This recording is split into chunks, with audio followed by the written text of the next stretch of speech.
తెలియజేస్తున్నాను. ప్రభు యొక్క ఆజ్ఞ మేరకు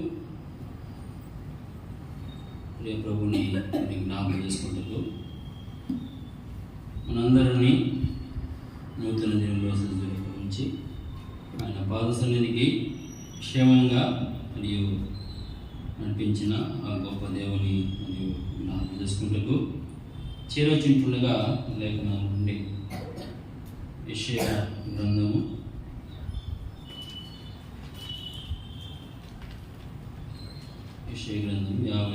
52వ అధ్యాయము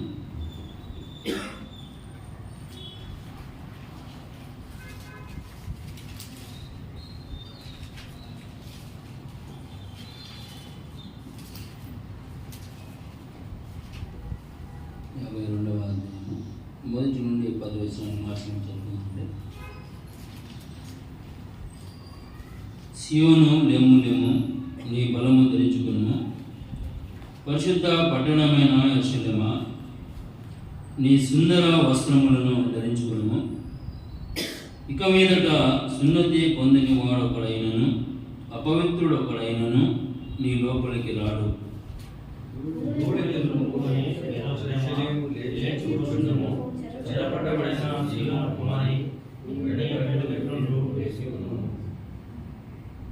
యెహోవా ఇలాగ సెలవిచ్చుచున్నాడు, మీరు ఊరికే అమ్మబడిదిరి కదా, రూపులు ఇయ్యకయే మీరు విమోచింపబడెదరు.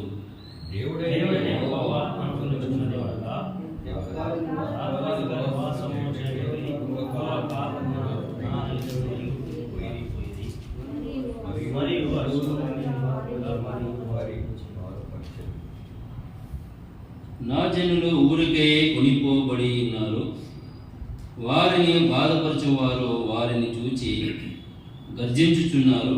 ఇదే యెహోవాకు దినమెల్ల నా నామము దూషింపబడుచున్నది.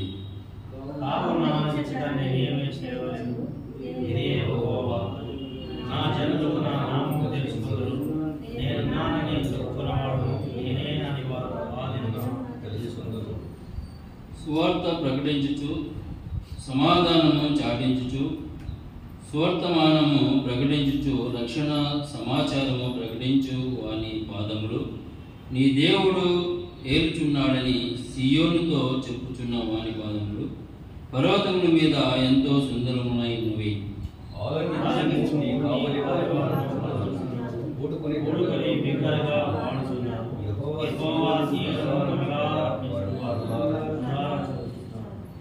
యెరూషలేము నందు పాడై ఉన్న స్థలములారా ఉత్సాహించి ఏకముగా సంగీత గానం చేయుడి. యెహోవా తన జనులను ఆదరించెను, యెరూషలేమును విమోచించెను.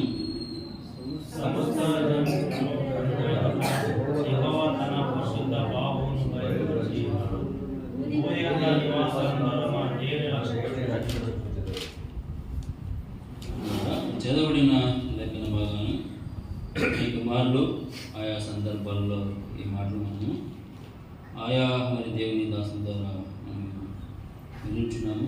మరియు కొన్ని మాటలను మరియు ఆరాధనకు స్థాయికరంగా మరియు ధ్యానం చేసుకుని మనం ఆరాధనలో ముందు కొనసాగుదాం. మరి ఇక్కడ యెషయా గ్రంథకర్త రాసుకుంటున్నాడు. ఏమని రాసుకుంటున్నాడు?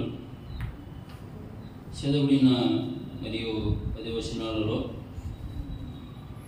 మనం చూసుకుంటున్నాం. సియోను లెమ్ము లెమ్ము, నీ బలము ధరించుకును, పరిశుద్ధ పట్టణమైన యెరూషలేమా, నీ సుందర వస్త్రమును ధరించుకును. ఇక మీదట సున్నతి పొందని వాడొకడైనను అపవిత్రుడొకడైనను నీ లోపలికి రాడు. ధూళి దులుపుకును, యెరూషలేమా లేచి కూర్చుండుము. చెరపట్టబడిన సియోను కుమారి, నీ మెడకట్లు విప్పి వేసుకును. యెహోవా ఇలాగూ సెలవిచ్చుచున్నాడు, మీరు ఊరికయే అమ్మబడితిరి కదా, రూపులియకయే మీరు విమోచింపబడెదరు. 3వ వచనంలో ఏమిస్తుంటున్నాము? యెహోవా ఇలాగూ సెలవిచ్చుచున్నాడు, మీరు ఊరికయే అమ్మబడితిరి.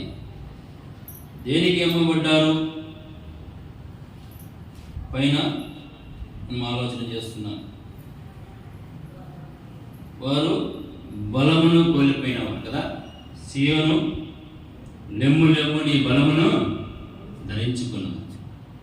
ఊరికే అమ్మబడ్డారు. దేనికి అమ్మబడ్డారు అనగా పాపానికి అమ్మబడ్డారు, బలహీనులుగా ఉన్నారు కదా. అందుకనే మరియు యెషయా గ్రంథకర్త అంటున్నాడు, సియోను లెమ్ము లెమ్ము నీ బలమును ధరించుకున్నాము.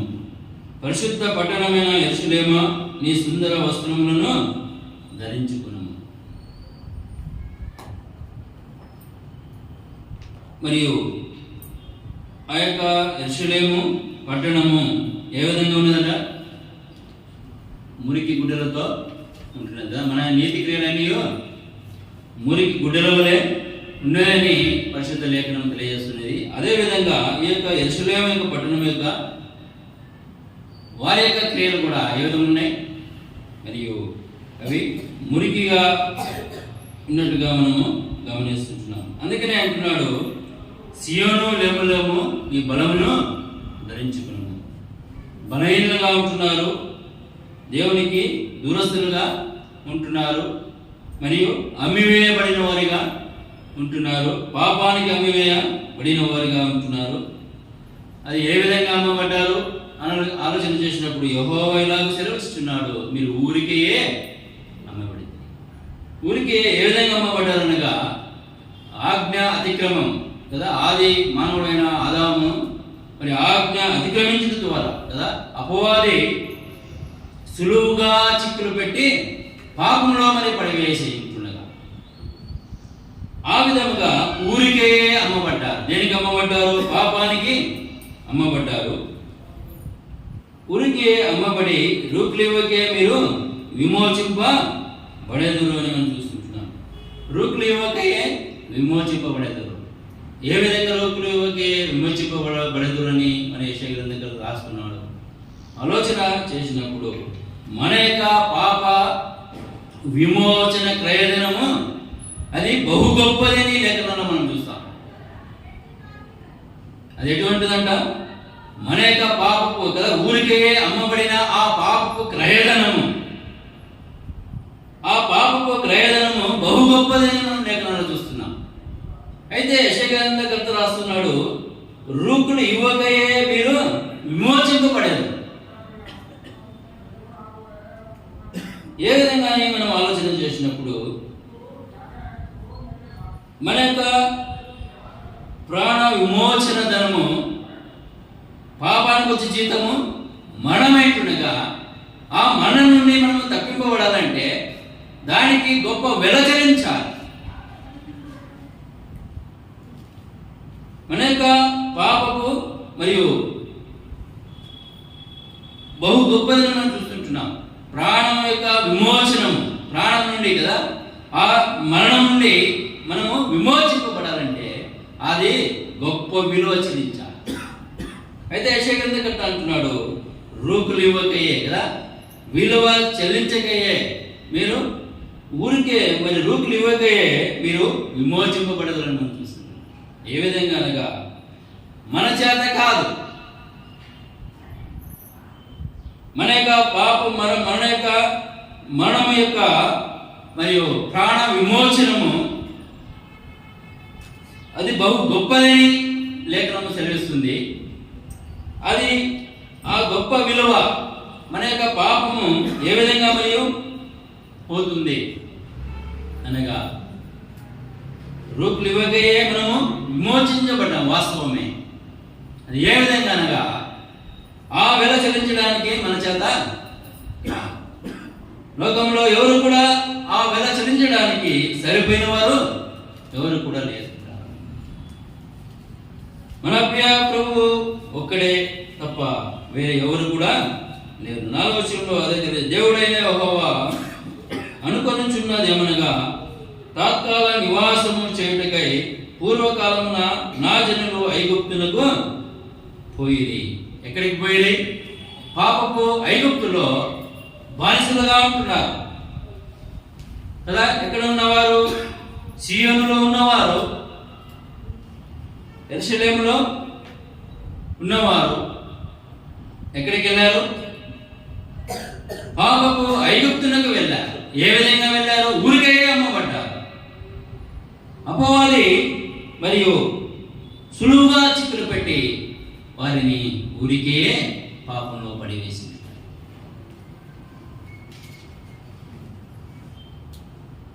వారు మరియు తాత్కాల నివాసం చేయటం కదా. తాత్కాల నివాసం దేవుని యొక్క ఆలోచన ఏమి, సృష్టికర్త యొక్క ఆలోచన ఏమి అని మనం ఆలోచన చేస్తే, ఆయన తన స్వరూపంలో తన పోలికలో మనల్ని నిర్మించాడు. తన మాదిరిగా ఉండాలని ఆయన నిర్మించాడు కదా. ఎక్కడ ఉండాలని ఆయన నిర్మించుకున్నాడనగా తనతో ఉండాలని. అయితే ఈ యొక్క సియోనులో ఉంటున్న ప్రజలు, యెరూషలేములో ఉంటున్న యొక్క ప్రజలు తాత్కాలిక నివాసం చేయటకై పూర్వకాలమున నా జనులు ఐగుప్తునకు పోయిరియను చూస్తున్నారు. ఆయన నుండి దూరంగా తొలగిపోయారు. దేని కొరకై అనగా తాత్కాలికమైన. మన యొక్క జీవితాలు కూడా మనం ఆలోచన చేసినప్పుడు ఇదే మన యొక్క జీవితాలు కూడా జరిగించున్నాం. అది మానవుడైన ఆదామును తన పోలికలో తన స్వరూపంలో నిర్మించారు. ఆ యొక్క వైభవము ఎంతో కదా, మనము దానిని ఊహించలేము. అటువంటి మరియు సాహసాన్ని కోల్పోయాడు. ఏ విధంగా? ఊరికే పాపానికి అమ్మబడ్డాడు. ఆజ్ఞను అతిక్రమించాడు, ఊరికే పాపానికి అమ్మబడ్డాడు. మరి ఆ యొక్క పాపం నుండి లేదా పాపానికి వచ్చే జీతము మరణము నుండి మరియు విమోచింపబడాలంటే అదేక వేల గొప్పది. ప్రాణ విమోచన ధనము బహు గొప్పది. ఆ ధనము మన చేత మనము చెల్లించాలి. పాపం చేసింది మనము, శాపాన్ని చేకూర్చుకున్నది మనము, దానికి వెల చెల్లించవలసింది కూడా మనమే. అయితే యెషయా గ్రంథకర్త రూక్లివోకే మీరు విమోచింపబడింది అనగా మనకు బదులుగా ప్రియ ప్రభువు ఆ వెలను చెల్లించాడు. ఆ వెలను చెల్లించడానికే ప్రియ ప్రభువు ఆ ఉన్నతమైన లోకాన్ని వదిలి పాపపు లోకానికి ఆయన తగ్గించుకుని హృదించాడు. మన నిమిత్తమై ఆయన ప్రాణ విమోచన క్రయధనముగా తను తాను అర్పించుకోవడానికి తండ్రికి ఇష్టమైనది. మన నిమిత్తమై తన ముద్దు కుమారుని నలగొట్టడానికి, మన నిమిత్తమై ఆ వెల చెల్లించడానికి తండ్రికి ఇష్టమైనది. ఆయనను నలగొట్టడానికి తండ్రికి ఇష్టమైనట్టుగా ఆ కుమారుడైన ప్రియ పువ్వు తండ్రి మాటకు లోబడ్డాడు. అదేవిధంగా ఊరికే అమ్మబడిన మన నిమిత్తం మనలనైనా ప్రేమించాడు. పాపులమైన మనలను ప్రేమించి మనలను విమోచించడానికి ఆ ఉన్నత లోకాన్ని ఆయన వదిలాడు. పరిశుద్ధుడు పాపిగా అర్థించాడు. తను తాను పాపానికి మరియు అప్పగించుకున్న గొప్ప దేవునిగా మనం చూస్తుంటున్నాం. పేతురు భక్తుడు రాస్తాడు, ఆయన ఏ పాపము ఎరగని వాడు, ఆయన నోట ఏ కపటమును కనబడలేదని పేతురు భక్తుడు రాస్తున్నాడు. అటువంటి పరిశుద్ధుడు మన నిమిత్తమై ఊరికే ఆయన తను తాను అప్పగించుకున్నాడు. కేవలము మనలను ప్రేమించి తండ్రి మాటకులో తన్ను తాను అప్పగించుకున్నాడు. ఏమీ కూడా ఆశించలేదు పిల్లలు. ఊరికే అమ్మబడిన వారమైన మననిమిత్తమై ఆయన ఊరికే తన్ను తాను అప్పగించుకున్నాడు. తండ్రి మాటకు లోబడ్డాడు, విధేయతను కనపరిచాడు. ఎంతవరకు అనగా ఆయన మహాకాశములో పట్టజాలని గొప్ప దేవుడు. అటువంటి గొప్ప దేవుడు రిక్తునిగా చేసుకున్నాడు, ఏమి లేని వాడిగా చేసుకున్నాడు, తను తాను తగ్గించుకున్నాడు. ఎంతవరకు అనగా ఆ సింహాసనం, ధవళ సింహాసనంపై ఆసీనుడైన వాడు శిలువ వరకు తగ్గించుకున్నాడు. శిలువ మరణము పొందనంతగా విధేయతను కనపరిచాడు. అటువంటిగా గొప్ప దేవుడు. మరియు పాపము మరియు మన యొక్క పాపం పరిహారము, రక్తం చిందించకపోతే పాప క్షమాపణ కలగదు. ఆ రక్తము ఎవరు చిందించాలి? దానికి సరిపోయిన వాడు మన ప్రభు అయిన యేసుక్రీస్తు వారు మాత్రమే. తద్రక్తం పరమాత్మ నామైన పుణ్యదాన బలయాగు అని మనము శ్లోకాల్లో చూస్తాం. పరిశుద్ధ గ్రంథంలో కూడా అదే తెలియజేస్తుంది కదా. ఆ రక్తం ఎవరు అంట? పరమాత్ముడే. ఆ పరమధుడు మన ప్రభు అయిన యేసుక్రీస్తు. ఆయనే లోక పాపమును మోసుకొని దేవుని గొర్రె పిల్లగా పాపలోకానికి అర్థించి మన స్థానమందు ఆయన నిలిచి ఆ గొప్ప బలను చెల్లించాలి. ఏది ఆ విధంగా పరిశుద్ధమైన రక్తం చిందించబడితేనే మన యొక్క పాపము పరిహారం అవుతుంది, మన యొక్క ప్రాణ విమోచనము కలుగుతుంది. అందుకనే ఆ పరిశుద్ధుడు మన నిమిత్తమై మన స్థానం మీద నిలిచి మనం ఇంకానూ పాపులుగా ఉన్నప్పుడే ఆయన కలువరి శిలువలో తనకున్న ప్రశస్తమైన అమూల్యమైన పరిశుద్ధమైన పావనమైన ఏ మచ్చాడాగుని రక్తాన్ని ఆఖరి రక్తపోటుకు సమస్తమును తనగా కార్చాడు. ఈ విధంగా ఆయన వెలపెట్టి మనను కొన్నాడు. ఊరికే అమ్మబడిన వారు మరియు రూపులు ఇవ్వకే విమోచింపబడ్డా. ఏ విధంగా అనగా మనం ఇవ్వలేదు, మనకు బదులుగా ఆయన చెల్లించాడు. ఆయన తన ప్రాణాలనే మన బలిగా పెట్టాడు. ప్రాణం పెట్టినందుగా మనను ప్రేమించడం ద్వారా మనకు ఏం కలిగించినది? విమోచన కలిగించింది. మరియు ఆయన విమోచింపబడిన వారు ఆయనకి ఏం చేయాలి? ఆయనను స్తుతించాలి, ఆయనను కొనియాడాలి. ఈ యొక్క అగాధాన్ని మరి దాటించడానికి ఆయన తన వీపును నేలకు వంచినట్టుగా మనము లేఖనాలను చూస్తున్నాం. అదే యెషయా గ్రంథకర్త రాసిన 51వ అధ్యాయము మరియు ఆఖరి వచనం 23వ వచనంలో ఆ మాట కనిపిస్తుంది. నిన్ను బాధపరచు వారి చేతిలో దాన్ని పెట్టేదను, మేము దాటిపోనట్లు క్రిందికి వంగి సాగిలపడితువని వారు నీతో చెప్పగా నీవు నీ వీపును దాటు వారికి దారిగా చేసి నేలకు దానిని వంచితివి కదా, వారికే ఆ పాత్రను త్రాగనిచ్చేదను. మేము దాటిపోనట్లు క్రిందికి వంగి సాగిల పడువు అని వారు నీతో చెప్పగా, నేను ఊరికే అమ్మబడిన వారి ఆయన అనంతమయ్య అని ఏం చేశాడు? మనము దాటిపోనట్లుగా మనము మరణం నుండి విమోచింపబడి, పాపం నుండి విమోచింపబడి తాత్కాలికమైన నివాసంలో ఉంటున్న మనము శాశ్వతమైన ఆ నివాసంలోనికి మనల్ని చేర్చడానికి ఆ దేవాది దేవుడు తను తాను అర్పించుకున్నాడు. ఏ విధంగా మనం దాటులాగా, ఈ అగాధం దాటులాగా ఈ యొక్క మరియు తాత్కాలికమైన స్థలం నుండి శాశ్వతమైన ఆ నివాసంలోనికి ఈ యొక్క అగాధాన్ని దాటించడానికి ఆయన దాటువారికి దారిగా చేసి తన వీపును నేలకు ఉంచాడు. తను తాను అప్పగించగలకపోతే ఆయన వీపంతా నగేటి చాలవలే దున్నబడింది. లేఖనాలను మనం చూస్తాం. ఆయన నేలకు వీపును వంచకపోతే, మన ఎడల ఆయన దయను చూపకపోతే, మనను కనికరించకపోతే, తను తాను తగ్గించుకొని లోకానికి అందించకపోతే మనకు విమోచన.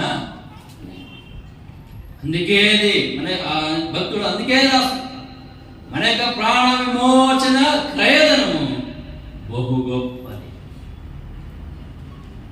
ఆ గొప్ప వెల చెల్లించడానికి ప్రియ ప్రభు తన మహిమనంతను వీడాడు,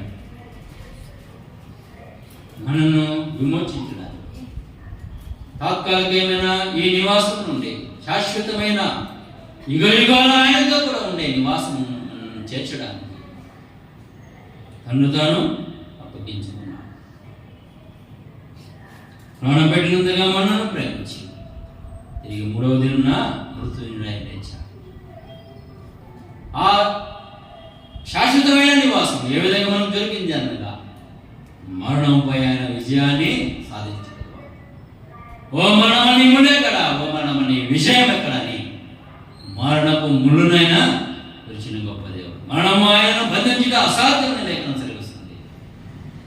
అందుకే ఆయన మరణం యొక్క బలాన్ని అణిచివేసిన గొప్ప దేవుడు. ఈ విధంగా మనలను విమోచించడానికి ఆయన మృత్యుంజయుడై లేచిన గొప్ప దేవుడిగా మనం చూస్తున్నాం. ఆయన మరణాన్ని గెలిచి లేచడం ద్వారా మనకు ఏం కలిగిస్తున్నది? మరణం నుండి విమోచన, పాపం నుండి విమోచన, శాపం నుండి విమోచన. అంతేకాకుండా తాత్కాలికమైన ఈ నివాసంలో ఊరికే మనము పాపానికి అమ్మబడి పాపానికి వచ్చి మరణమైంటుండగా నిత్య నాశానికి పాత్రమైంటుండగా కదా, శాశ్వతము కదా, శాశ్వతంగా మరియు శాశ్వతమైన లోకానికి ఈ తాత్కాలికమైన మనము జీవితంలో ఉంటూ ఆ విధంగానే మనము మరణిస్తే ఎక్కడికి వెళ్ళేవారము? శాశ్వతమైన ఆ భయంకరమైన స్థలానికి వెళ్ళేవారు. అగ్నిగుండంలో కాల్చిన వారు కాలవలసిన వారు. అటువంటి స్థితిలో నుండి మనను ఆయన విమోచించడానికి తను తగ్గించుకుని అనుదించాడు. ఆ స్థితిలో నుండి విడిపించి శాశ్వతమైన లోకానికి మనను ఆయన చేర్చిన గొప్ప దేవునిగా మనం చూస్తున్నాం. అలాగైతే పిల్లరా, అటువంటి గొప్ప దేవుని, అటువంటి పరిశుద్ధిని మనం జ్ఞాపం చేసుకోవడానికి చేరవచ్చుంటుండగా ఎవరైనాను మనం జ్ఞాపం చేసుకున్నాం. ఊరికి అమ్మబడి పాపానికి అమ్మబడి పాపానికి వచ్చిందము మరణమింపుడుగా మరణానికి పాత్రమైన మనను మరియు శాశ్వతమైన తాత్కాలికమైన లోకంలో మనం జీవిస్తూ ఆయనకు దూరంగా వ్యతిరేకంగా జీవిస్తూ ఆ విధంగా మరి చనిపోతే కదా నిశ్చయముగా మనము కాలు జారి చోట ఉన్నవారు. అటువంటి స్థితిలో నుండి మనం నడిపించి శాశ్వతమైన లోకానికి ఆయన చేర్చిన గొప్ప దేవునిగా మనము జ్ఞాపకం చేసుకున్నట్టుగా ఆ విధంగా జ్ఞాపకం చేసుకుంటూ ఆనందము